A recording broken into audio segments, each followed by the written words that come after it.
Benvenuti o bentornati nel mio canale. Per quanti per la prima volta si trovassero a navigare nel mio canale, desideravo farvi vedere quali altri argomenti potrete trovare nel mio canale. Ci sono moltissimi argomenti, oltre a quello per il quale avete cliccato sulla programmazione di LabVIEW.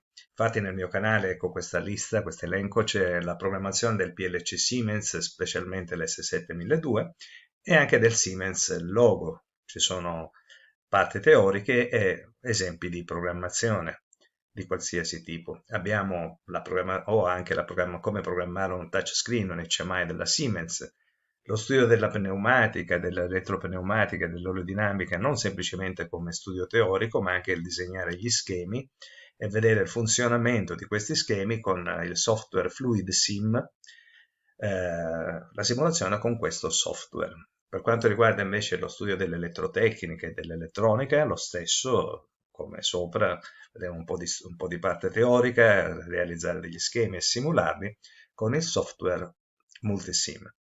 Infine, lo studio del linguaggio di programmazione LabVIEW, programmazione sia da solo che anche utilizzando delle schede DAC, acquisizione dati, e anche utilizzando la scheda Arduino come hardware per il LabVIEW. Quindi c'è anche la programmazione di Arduino, dei propri sensori e, come dicevamo prima, la comunicazione seriale con LabVIEW. Anche un po' di informatica e lo studio dell'algebra di Boole e anche alcuni video relativi all'uso di Excel. Bene, ho detto tutto, adesso passiamo all'argomento di oggi. L'argomento di questo video è la programmazione con il software LabVIEW.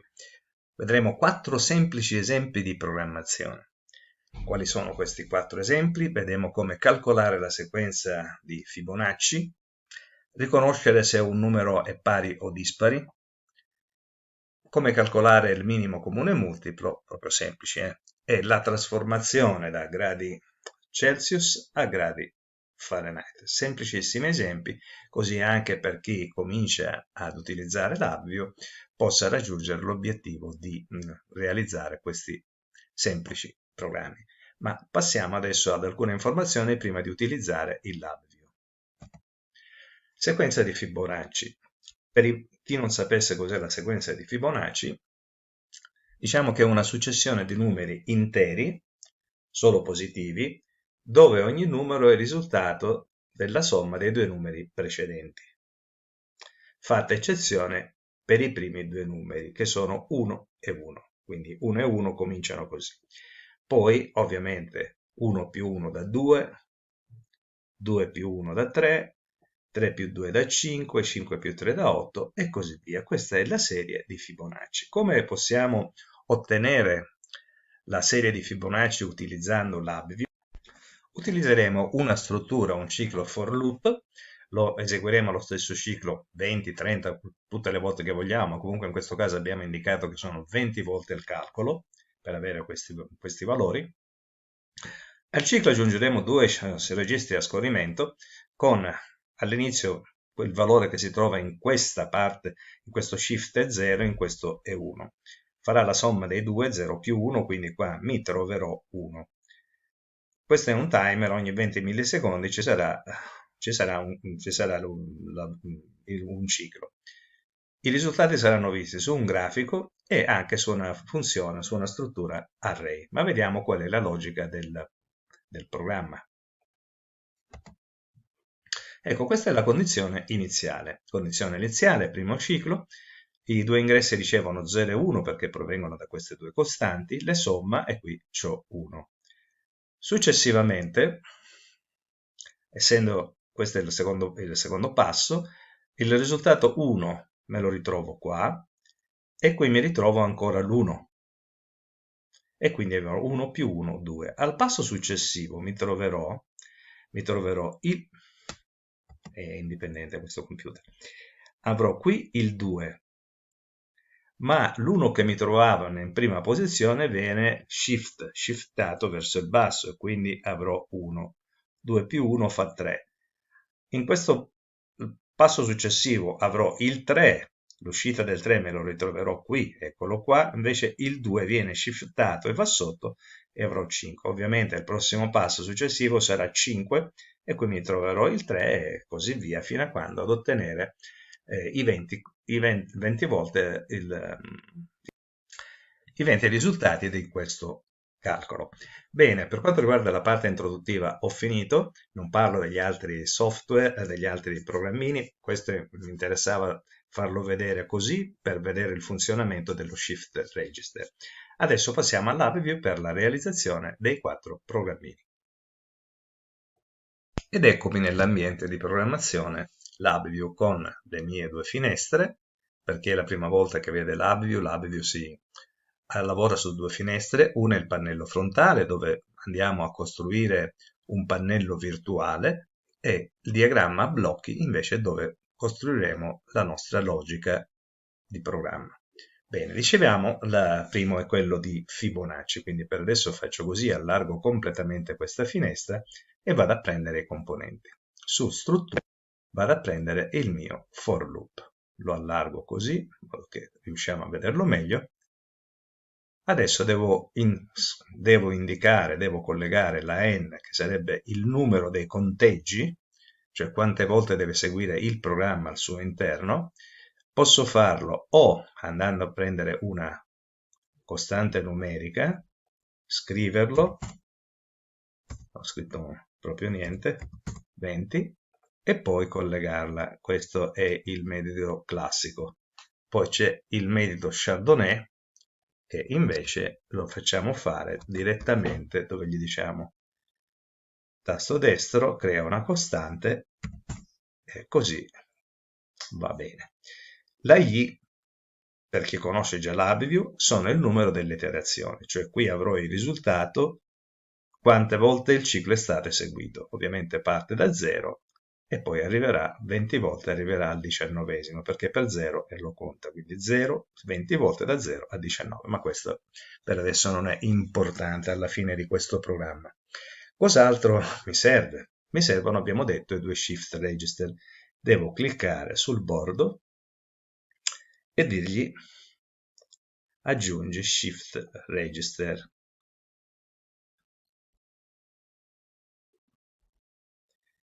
Aggiungi, andiamo a vedere, gli clicco sopra di nuovo, aggiungi elemento, ecco come sono i miei 2 ingressi e un'uscita. Adesso saremmo quasi tentati di cliccargli sopra per dirgli aggiungi elemento, crea. Crea, vedete che in questo caso non mi crea niente, allora sono costretto ad andare sul numeric costante e metto la mia variabile qua. Poi ancora potrei fare anche copia e incolla e facciamo copia e incolla che è meglio.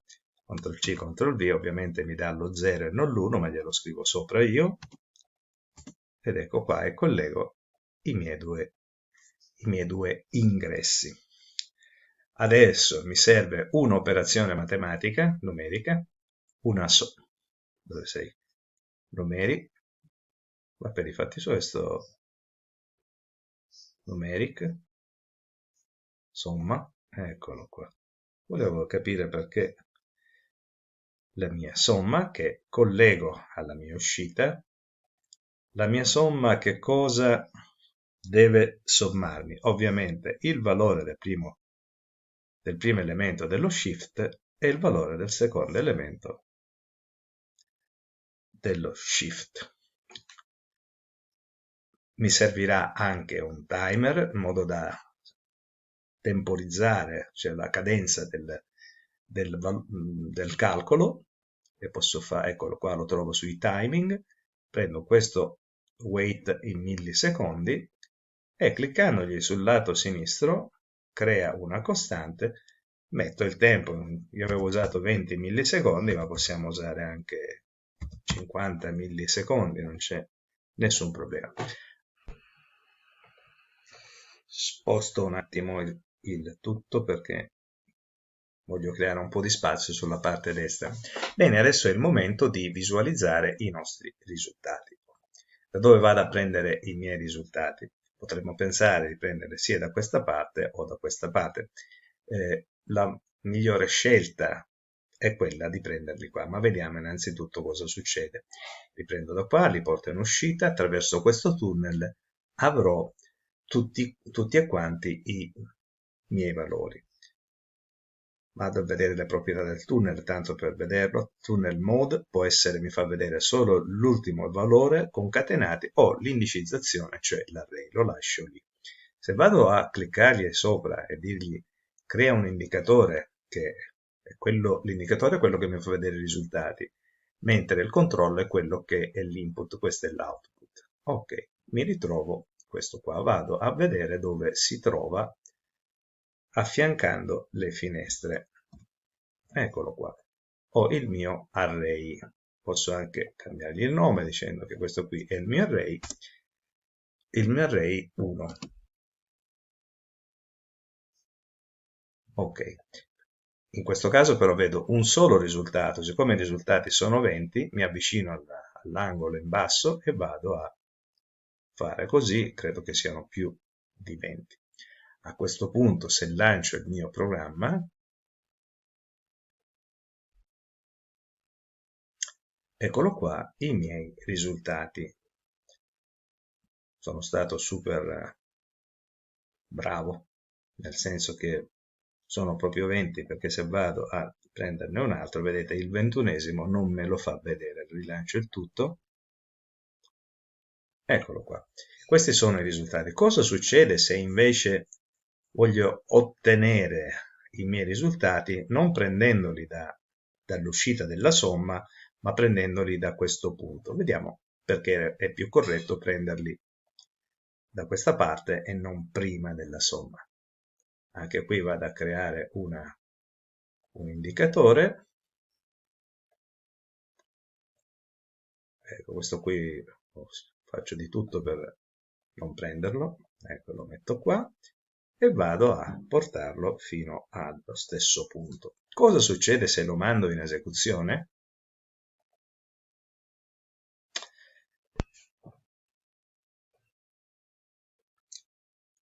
Cosa possiamo vedere? Possiamo vedere che la, la serie comincia con 0, non con l'1, e finisce, l'ultimo risultato è il penultimo della serie.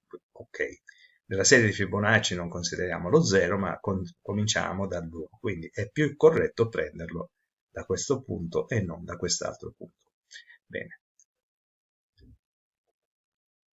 andiamo adesso ad eliminare questo qui che non mi serve, questo tunnel che non mi serve, e devo cancellare queste linee. Il modo più semplice e veloce per cancellare le linee tratteggiate non è semplicemente selezionarle e fare canc, ma dalla combinazione dei tasti CTRL Bologna, CTRL V si eliminano tutte le tracce degli errori. Infatti la freccia qui è intera e non spezzata. La linea spezzata indica che c'è un errore nel programma.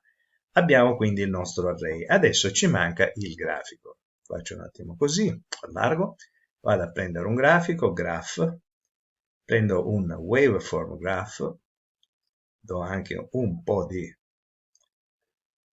spazio così che si possa vedere meglio, e vado a CTRL Torino, CTRL T, si affiancano le finestre. Lo porto qui e il waveform vado a collegarlo con la stessa uscita di prima. Adesso ritorno da questa parte, lancio il programma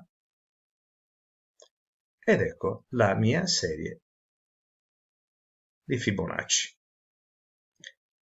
Plot, colore, lo stile, lo spessore lo facciamo più spesso e volentieri, eccolo qua. Poi potrei anche cambiare il colore e farlo come lo voglio, un bel rosso, eccolo qua. Poi si possono cambiare moltissime altre caratteristiche, ma questo potrete vederlo se vi interessa in altri video del mio canale dove faccio vedere in che modo cambiare le caratteristiche di un grafico. Bene, questo è il nostro primo esempio. Passiamo al secondo esempio. Bene, passiamo al secondo, quindi dicevamo, vado a fare un resettaggio completo, elimino tutto quanto, CTRL V per eliminare qualsiasi traccia dall'altra parte che non c'è, mi è rimasto questa struttura che voglio eliminare. Ecco qua, ritorno da questa parte, anzi no, meglio che lavori semplicemente sul diagramma a blocchi. Allora, riconoscimento su un numero pari o un numero è dispari. Bene, cominciamo a prendere i componenti. Su numeric vado a prendere il random number, questo crea dei numeri casuali, da dei numeri a caso, delle volte li do anch'io dei numeri, ma in questo caso preferisco che me li dia direttamente il blocchettino di label. Abbiamo fatto caso che se vado sempre su numeric, accanto a questo mi trovo random 01, lo mettiamo qua. Che differenza c'è tra l'uno e l'altro? Andiamo a farci aiutare dal nostro help, il context help. Vediamo questo. Questo generatore di numeri casuali dà dei numeri casuali che vanno da 0 a 1, ma no 0-1, nel senso, siccome sono DBL, double, da valori da 0,1, 0,001, 002, 007, poi se è un numero segreto, e qui invece abbiamo che dà valori già da 0 a 100 interi, senza bisogno, non è decimale, il quadro blu significa che sono degli interi, queste invece arancione sono decimali. Allora, vediamo la combinazione dell'uno e dell'altro. Allora, se questo mi dà dei valori da 0 a 100, io non devo mettere niente qua, lascio qui e gli dico crea un indicatore. Questo qua mi farà vedere i miei, dico anche, questo qua è la mia estrazione. Ecco, ovviamente possiamo fare anche con questo per vedere la differenza. Crea un indicatore, anche questo vedete in arancione, mi farà vedere l'estrazione. Ovviamente la velocità di esecuzione sarà tale che non riusciamo a vedere i numeri, quindi vado a mettere un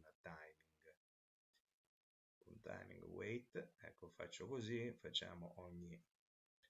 crea una costante, facciamo ogni 1000, cioè ogni secondo cambierà il valore. CTRL T per passare dall'altra parte e vado a lanciare il mio programma. Vedete, questo mi dà valori interi, ovviamente non danno gli stessi valori, questo mi dà un numero decimale compreso da 0 a 1, ma vedete con quanti decimali. Bene. Detto questo, lo fermo un attimo perché nell'esecuzione del mio programma facilmente potrei usare questo qui, questa è la mia estrazione, e da qui andare a verificare se è un numero pari o un numero dispari. In questo caso, se uso questo qui, intanto che mi dà un valore da 0 a 1, se io voglio dei valori da 0 a 100, cosa faccio? Allora, vado a prendere questo valore, non lo mando direttamente in questo indicatore, ma prendo una moltiplicazione e il valore lo moltiplico per 100 se voglio ottenere lo stesso risultato di sopra, nel senso la stessa funzione. Ovviamente adesso siamo ancora un DBL, abbiamo un decimale, io invece voglio un intero. A questo punto cosa mi serve? Mi serve su numeric un round toward, un arrotondamento verso infinito. Ecco, un leopardiano, lo collego qua e questo lo metto qui. Quindi non farà altro che arrotondarmi il valore ottenuto al valore più vicino. Lo lanciamo, adesso non si vede niente, ecco vedete adesso, sì. Adesso ho dei valori interi. Dice ma facevo prima con questo qua, sì, siccome il video è didattico faccio vedere le due modalità. Spengo il tutto e adesso andiamo a continuare la nostra operazione. Adesso sia che continuiamo con questa o che continuiamo con questa, ovviamente mi serve qualche cosa che mi permette di vedere se il valore ottenuto, estratto, sia un numero pari o un numero dispari. Facciamo questo dividendo il valore per 2. Se il risultato del valore mi dà un quoziente, un resto 0, vuol dire che è pari. Se invece è diverso da 0, vuol dire che è dispari. Dove lo trovo questo componente? Lo trovo su numeriche. Oggi lavoriamo con i numerici. Ecco, quoziente e rimanente. Lo metto qua e prendo il risultato. Andiamo a vedere a cosa serve. Eccolo qua. Mi fa vedere che qui devo portare il valore e qui quello per che cosa lo vado a dividere. Quindi qua il valore che ottengo dall'estrazione e qui è buono, e qui crea una costante diviso 2. Mi ritrovo quindi bene, quindi qui avrò il resto. Il resto, come abbiamo detto, il resto della divisione per 2, e quindi vado a vedere, posso mettere un indicatore per sapere quanto resta, il resto mancia, va bene. E quindi qua gli vado a scrivere che questo qua è il resto della divisione. Ma sempre sul resto voglio sapere se il resto è 0 o se il resto è 1. Se il resto è 0, dicevamo, vuol dire che è pari. Quindi mi serve un comparatore. Vado su comparazione se il resto è uguale a 0. Lo metto qui. Ovviamente l'ingresso è sempre lo stesso. Lui mi dice se è 0 oppure se ho un resto. A questo punto io vado a vedere il valore numerico e ho capito se è pari o dispari. Ma vorrei vedere anche un testo sul nostro display. Quindi cosa vado a fare? Vado a prendere un selettore, su boolean, su comparazione, scusate, un selettore che sarebbe un if then, eccolo qua, questo è l'ingresso. Se questo valore è 0, se è vero farà qualcosa, se è falso ne farà un altro. Se voglio visualizzare un testo, vado su stringhe, prendo una stringa costante e qui vado a scrivergli che il valore è pari. Altrimenti prendo un'altra stringa e vado a dirgli che invece in questo caso se è falso, se non è 0, è dispari. A questo punto lo sa solo lui, solo il diagramma blocchi il messaggio. Se voglio visualizzarlo devo fare in modo che sul pannello frontale appaia un indicatore di testo. Clicco sul vertice, crea un indicatore. Ecco, questo qua è il mio. Vado a dirgli che questo, se me lo lascia fare, vediamo, che questo qua è il nostro messaggio, che ovviamente devo ingrandire. Ho creato un neologismo, messaggio ho scritto. Ecco, adesso lo lanciamo, vado a vedere cosa succede. Dispari, sì, lasciamolo così, pari, resto 1 dispari, resto 0 pari. Ecco, così ci siamo costruiti il programmino che vi dicevo, quello di fare in modo che mi riconosca se è pari o se è dispari. Poi l'applicazione nelle varie altre, negli altri programmi, questo qua ve lo lascio alla vostra fantasia. Il mio obiettivo adesso era vedere in che modo creare un blocchettino che serve a riconoscere se il valore che otteniamo, che in questo caso è un generatore casuale, invece potrebbe venire da un altro tipo di sensore, da un altro tipo di segnale che può essere di qualsiasi tipo. Bene, passiamo adesso al terzo esercizio. Bene, blocchiamo un attimo il programma, togliamo i componenti perché passiamo al prossimo, togliamo il tutto. Ecco, e andiamo a eseguire, a provare la trasformazione di un dato, di un valore da temperatura gradi centigradi Celsius in gradi Fahrenheit.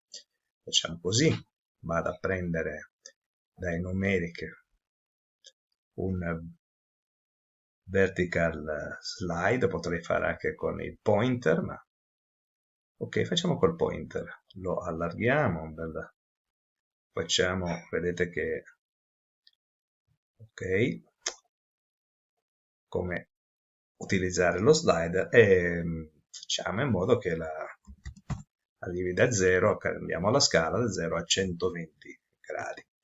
Adesso prendo, anzi facciamo da 0 a 100, prendo questo qui, CTRL C, e lo porto da questa parte, e questa qui è i miei gradi Celsius, e questo qua invece sono i miei gradi Fahrenheit.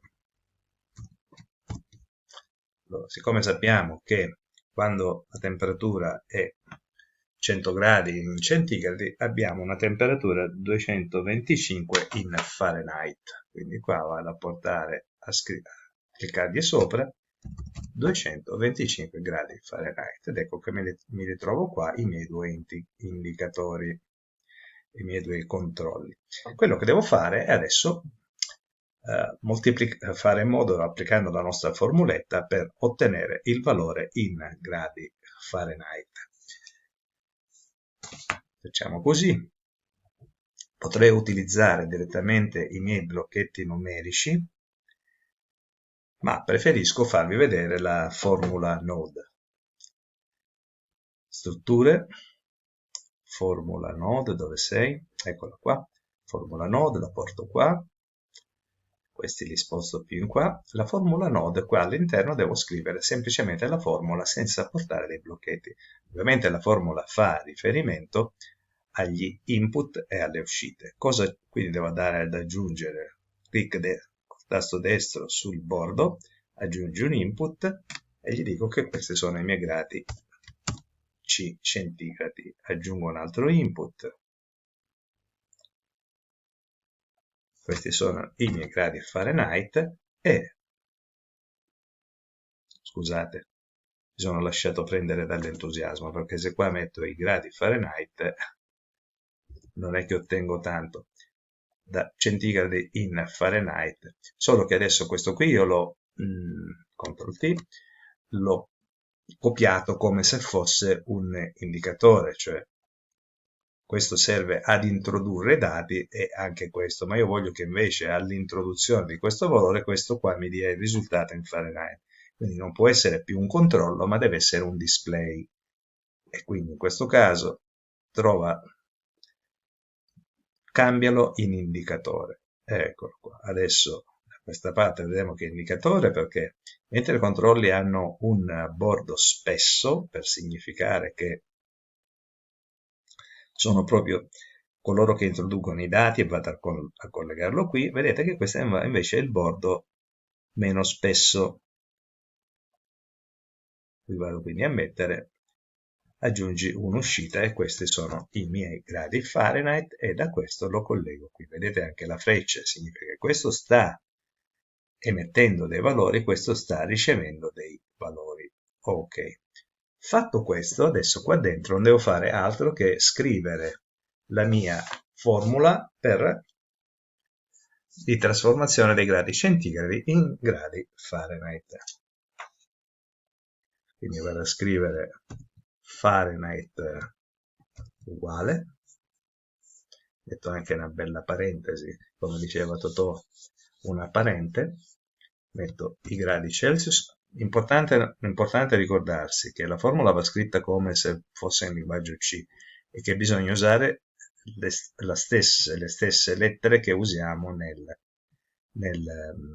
ingressi e uscite. Non posso mettere il C minuscolo e nemmeno l'F minuscolo. Se usate i maiuscoli, devo usare i maiuscoli. Quindi la C, gradi Celsius per 9, chiudo parentesi, diviso 5 più 32, e devo completare la mia formula, completare la mia espressione con il punto e virgola. Senza punto e virgola, guardate cosa succede, vedete che la freccia è spezzata, broken arrow. Invece con i punti e virgola mi dice che è tutto a posto. Togliamo i punti e virgola, guardate cosa succede, gli clicco sopra e mi dice guarda che la formula node manca un semicolon. Ecco, semicolon in questo caso, mi fa vedere dove è l'errore, il semicolon non è la nostra parte dell'intestino, ma il semicolon sono il punto e virgola. Dico show error, mi fa vedere anche dove. Dai, adesso fai bravo però e fammi lavorare. Punto e virgola. Tutto a posto, abbiamo finito. Sembra strano, ma è così. Lanciamo il programma e fa vedere che a questa temperatura ho questa. Solo che non è che sia proprio così visibile come vorrei vederla io. Allora gli aggiungiamo qualche componente. Fammi vedere il digital display qua.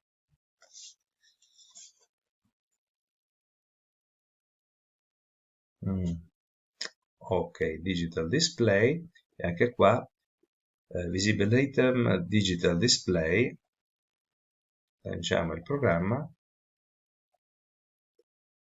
Ecco, adesso qui vedo il valore che ho con tutti i suoi decimali e anche questo il valore con i suoi decimali. Bene, un'altra cosa interessante, cioè semplicissima, vado a dirgli che, ecco, così va anche bene, chiudiamo un attimo perché altrimenti lo stringiamo, perché tanto la formula ho fatto come se dovessi scrivere 800 formule. Possiamo dirgli che nel caso comparazione, però nel caso della comparazione, se il valore è maggiore o nel caso anche colonnello, se è maggiore di qualche cosa mi deve dare una segnalazione. Ad esempio, se in Fahrenheit è maggiore di 175. Crea una costante 175, ok, se è maggiore di 175 mi accendi un bel leddone, un round LED, e questo si accende solo se è Fahrenheit maggiore di 175. Ok, ecco il mio LED house, lo mettiamo qui. Ok, lanciamo il programma. Eccolo qua. In questo caso abbiamo visto che il programma funziona se faccio partire il run continuously, continuo. Se faccio partire questo, fa solo un ciclo e poi si ferma. Se volessi un ciclo continuo, passo da questa parte, metto struttura, un bel while loop, e lui continua, qua gli creo un controllo, che questo è il mio stop, fermerà, tutto questo ciclo continuerà fino a quando non premo lo stop. Adesso non c'è bisogno che io uso il run continuously, ma uso questo qua, ed ecco, funziona benissimo fino a quando non dico stop. Bene, abbiamo visto anche questo terzo esempio, adesso andiamo ad esaminare il quarto, ma prima facciamo un po' di pulizia. Togliamo tutti i componenti e togliamo anche tutte le strutture e andiamo a lavorare sul quarto.